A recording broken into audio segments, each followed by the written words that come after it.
आज के इस लेक्चर में एक्सरसाइज 1.2 इसका मैं क्वेश्चन नंबर 1 करवाऊंगी। तो इस क्वेश्चन में ये कहा गया है, क्वेश्चन 1 में reduce the following equations to quadratic form using suitable substitution. तो हमने वैल्यू इसमें सब्स्टिट्यूट करके इसको क्वाड्रेटिक इक्वेशन में कन्वर्ट करना है। तो सबसे पहले ये जानना जरूरी है कि क्वाड्रेटिक इक्वेशन क्या है। तो क्वाड्रेटिक इक्वेशन की ये फॉर्म होती है a x square plus b x plus c is equal to zero, where a not equal to zero. ये क्यों लिखते हैं a not equal to zero? क्योंकि अगर यहाँ ए जीरो हो जाए तो फिर एक्स स्क्वायर जीरो हो जाए तो फिर ये लीनियर इक्वेशन बन जाती है, क्वाड्रेटिक नहीं रहती। क्वाड्रेटिक इक्वेशन ऐसी इक्वेशन होती है जिसमें हाईएस्ट डिग्री 2 हो पोलिनोमियल की। इसको सेकंड डिग्री पोलिनोमियल इक्वेशन भी कहते हैं और क्वाड्रेटिक इक्वेशन भी कहते हैं। तो ये इसकी स्टैंडर्ड फॉर्म है। ये क्वाड्रेटिक इक्वेशन की फॉर्म है जिसमें क्वाड्रेटिक फॉर्म में कन्वर्ट करना है हमने वैल्यू को सब्स्टिट्यूट करके। तो पहला पार्ट है a x power 4 plus b x square plus c is equal to zero. तो हमने ये वाली फॉर्म बनानी है क्वाड्रेटिक इक्वेशन की। तो यहाँ पे कोई ना कोई वैल्यू ऐड करनी पड़ेगी। तो हम यहाँ पे लेट कर लेते हैं। ये सेकंड वैल्यू जो होगी ना, हमेशा सारे पार्ट्स में हम पहले इसको लेट करेंगे। इसको अगर मैं लेट कर लूँ कि एक्स स्क्वायर किसके इक्वल है, वाई के। वाई मैंने यहाँ पे वेरिएबल यूज़ कर लिया है। वाई के अलावा जी टी क्यू पी कोई भी वेरिएबल यूज़ कर सकते हैं, आपकी अपनी चॉइस है। तो मोस्टली वैसे यूज़ वाई को ही किया जाता है।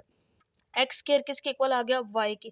अगर मैं इसका दोबारा, क्योंकि यहाँ पावर 4 है ना एक्स की, तो 4 बनाने के लिए इसका दोबारा स्क्वायर लेना पड़ेगा।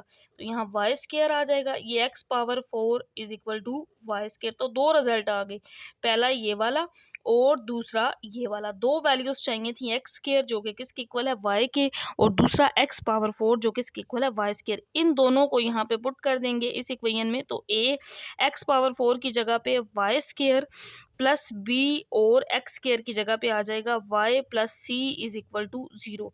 तो this is the quadratic form. तो जो गिवन इक्वेशन थी ये उसकी क्वाड्रेटिक फॉर्म आ गई है, यही इसका आंसर होगा। इसके बाद है पार्ट नंबर 2, इसकी भी क्वाड्रेटिक फॉर्म बनाएंगे। तो यहाँ पे जो वैल्यू होती है ना, मैंने पहले वाले पार्ट में भी बताया था कि हम इसको लेट कर लेते हैं कि ये y है। तो हम लेट कर लेंगे यहाँ पे एक्स क्यूब किसके इक्वल है, y के। तो यहाँ x 6 है, तो हमें यहाँ पे अब इसका स्क्वायर लेना पड़ेगा, एक्स क्यूब का स्क्वायर और y का स्क्वायर। एक तो ये वैल्यू आ गई कि एक्स क्यूब इक्वल है y के, क्योंकि हमने इसको क्वाड्रेटिक में कन्वर्ट करना है। तो 3 2s आर, यहाँ पे 6 आ जाएगा और वाई स्क्वायर। दूसरा ये रिजल्ट आ गया। इन दोनों रिजल्ट्स को ये जो गिवन इक्वेशन है इसके अंदर पुट कर देंगे। ये 9x6 की जगह पे वाई स्क्वायर आ जाएगा minus 3x cube. Equation number 1 में हमने इसको लेट किया हुआ है y plus 7 is equal to zero. तो this is the quadratic form. तो जो रिक्वायर्ड इक्वेशन दी गई थी हमने उसमें वैल्यू सब्स्टिट्यूट करके उसको क्वाड्रेटिक फॉर्म में कन्वर्ट कर लिया है। इसके बाद पार्ट नंबर 3 है, तो इसको भी क्वाड्रेटिक फॉर्म में कन्वर्ट करना है, लेकिन यहाँ पे पहले एलसीएम है। तो पहले एलसीएम लेके इसको सिंप्लीफाई करेंगे, फिर इसमें वैल्यूज लेट करेंगे। तो इसका एलसीएम आएगा 6x माइनस 2। यहाँ कोई वैल्यू नहीं है, मीन्स 1 है। तो 3x के साथ ये वैल्यू मल्टीप्लाई हो जाएगी, 6x माइनस 2। और यहाँ पे प्लस 4, ये इससे कैंसल आउट, जस्ट 4 आएगा, इज इक्वल टू माइनस 1 आ जाएगा। 3x को अंदर मल्टीप्लाई कर देंगे, 3 और 6, 8 3 6 are 18, x square minus 3 2 are 6x plus 4, cross multiply कर देंगे। ये वैल्यू इधर मल्टीप्लाई, यहाँ 1 था तो ये तो वही आएगा और यहाँ वैल्यू चेंज होगी। तो -1 into 6x minus 2, 18x square minus 6x plus 4, और यहाँ पे -1 को अंदर मल्टीप्लाई कर देंगे। तो -6x माइनस माइनस प्लस 2 हो जाएगा। इस सारी वैल्यू को जब दूसरी साइड पे ले जाएंगे तो इनके साइन चेंज हो जाएंगे और इक्वल में 0 रह जाएगा। 18x स्क्वायर माइनस 6x, ये माइनस 6x था, इस साइड पे आके प्लस 6x हो जाएगा, plus 4 minus 2 is equal to 0। तो ये प्लस माइनस 0 हो जाएगा, क्योंकि -6 प्लस 6x 0 हो जाएगा। बाकी 18x स्क्वायर, 4 में से 2 माइनस करेंगे 2।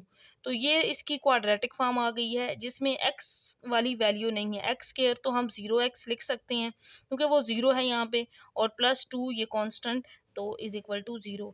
तो this is the quadratic form of given equation.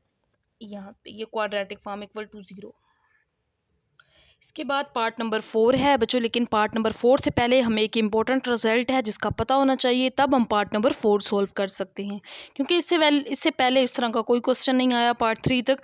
ये अब सेकंड टाइप का क्वेश्चन है। इसमें इक्वेशन ऑफ द फॉर्म, अगर आपके पास इक्वेशन इस फॉर्म में हो, यहाँ पे कोई भी वैल्यू हो पी एक्स, और यहाँ पे b, जिस तरह यहाँ पे 3 है डिवाइडेड बाई पी एक्स यहाँ पे भी अगर सेम वैल्यू हो और इक्वल में कोई कांस्टेंट वैल्यू हो, जैसा कि यहाँ पे 4 है, तो देन सब्स्टिट्यूट, तो इस तरह कोई इसको क्वाड्रेटिक इक्वेशन में कन्वर्ट करने के लिए हम क्या सब इसमें पुट यानी कि सब्स्टिट्यूट करते हैं।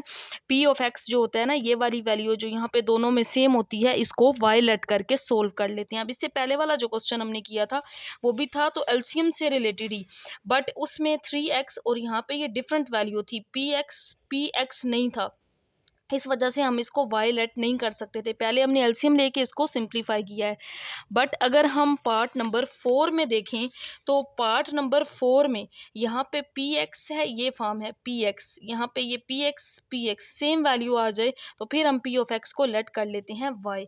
तो अब इस क्वेश्चन को भी बिल्कुल सेम इसी तरह करेंगे, इस तरीके से ये इजीली सॉल्व भी हो जाएगा। हम लेट कर लेंगे कि ये जो पी ऑफ एक्स है ना, जो दोनों में सेम वैल्यू है, वो एक्स प्लस 1 स्क्वायर है, ये किसके इक्वल है, वाई के। तो अब इसके अंदर इसको पुट कर देंगे, तो ये आ जाएगा वाई प्लस 3 ओवर, इसकी जगह पे भी y पुट कर देंगे, इज इक्वल टू 4। तो क्वाड्रेटिक फॉर्म बनाने के लिए अब एलसीएम ले लेंगे, एलसीएम y, यहाँ पे कोई वैल्यू नहीं है, y स्क्वायर हो जाएगा, यहाँ पे y कैंसल आउट, ऊपर 3 और यहाँ पे 4 आ जाएगा, क्रॉस मल्टीप्लाई कर देंगे, y plus 3 is equal to 4y। तो 4y को अब इस साइड पे ले आएंगे, इधर आके माइनस हो जाएगा और इक्वल में इसकी जगह पे अब 0 रह गया।